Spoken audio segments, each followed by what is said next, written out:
नमस्कार मित्रांनो, प्रेम करत आहात ना? प्रेम केलंच पाहिजे. आज मी तुम्हाला सांगणार आहे की अ, वस्तूची जी किंमत असते ना, ती भेटल्यावर समजते. काही कुठलीही वस्तू ज्यासाठी आपण प्लॅन करतो, ती जेव्हा आपल्याला भेटते त्यापेक्षा सगळ्यात जास्त आनंद कुठला नाही.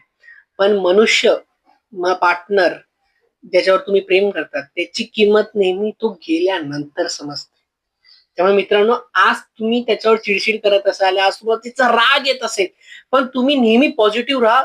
त्या क्षणाच डोक्यात विचार करायचा, त्या क्षणी जेव्हा तुम्हाला सोडायचा विचार आला, त्या क्षणाचा विचार करा, ज्या क्षणावर तो तुमच्यावर उभा होता, त्या क्षणाचा विचार करायचा, जेवढा आनंदाचा क्षण तुम्ही एक साथ काढलाय. पण अगर तुमचं रिलेशन खूपच निगेटिव्ह असेल, खूपच डोक्याला ताण झाला असेल, तुम्हाला स्ट्रेस होतोय दोघांना, तो सोडून द्या, काही प्रॉब्लेम नाही. पण तुम्ही खूप गोष्टी चांगल्या केल्या, खूप चांगलं रिलेशन आहे तुम्ही, प्लीज चांगल्या गोष्टी लगेच डोक्यात आणायचे आणि ती रिलेशनशिप वाचवायचं ट्राय करायचं. पण एकदाच मनुष्य निघून गेला ना, आयुष्यभर रडावं लागतं, आयुष्यभर रडावं लागतं. त्यामुळे लक्षात ठेवा. काळजी घ्या.